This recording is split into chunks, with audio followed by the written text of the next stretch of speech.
Hi hello friend, তোমরা সবাই কেমন আছো? আমি ভালো আছি। দেখো আজকে একটা মাছ রান্না করছি। এই যে এই মাছটা নাকি খুব টেস্টি হয়, তো আমি খেয়েছি। তো এটা গুড় জালি মাছ বলে একে। তো রান্না করতে দেখো এখানে যে কাঁচা রয়েছে, এখানে ভাজা বসিয়ে দিয়েছি। ওর জন্য মশলা নিয়ে নিচ্ছি। দেখো কী কী আদা, পেঁয়াজ, রসুন, লঙ্কা, টমেটো কুচিয়ে রেখেছি। আর এই যে এখানে ধনের গুঁড়ো, জিরের গুঁড়ো রয়েছে। তো আমি মশলাটা এখন করে নিই। মিক্সিতে দিয়ে দিয়েছি, এখন একটু পেস্ট করে নেব। দেখো পেস্ট করে নিয়েছি। এর মধ্যে দিয়ে দেবো কাশ্মীরি লঙ্কার গুঁড়ো, ধনিয়ার গুঁড়ো, জিরের গুঁড়ো। একই রকমভাবে সবই মাছগুলো ভেজে নিলাম। ওই দেখো কত সুন্দর। এখন মশলাটা করে ভেজে নেব। দেখো এখানে লাল শাকটা বানাবো এই রসুন দিয়ে।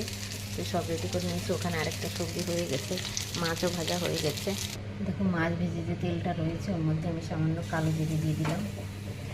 হয়ে গেছে। এখন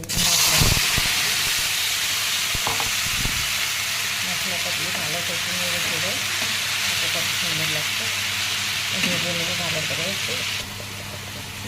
দেখো টমেটোটা দিয়ে দিচ্ছি, পরিমাণ মতো হলুদ, সামান্য নুন দিয়ে দিলাম।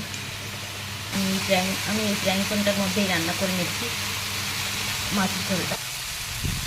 লাল লাল ঝাল ঝাল কষানো হয়ে গেছে মশলাটাই। মাছটা দিয়ে দিলাম।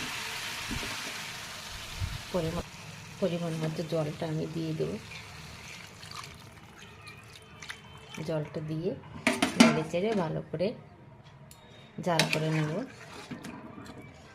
জাল করে নিয়ে কত সুন্দর ফুটছে দেখুন।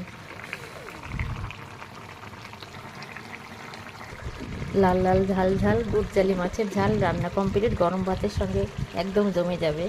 তো আপনাদের কেমন লাগলো অবশ্যই বলবেন। Tata, bye bye. এখন শাকটা ভেজে নিই।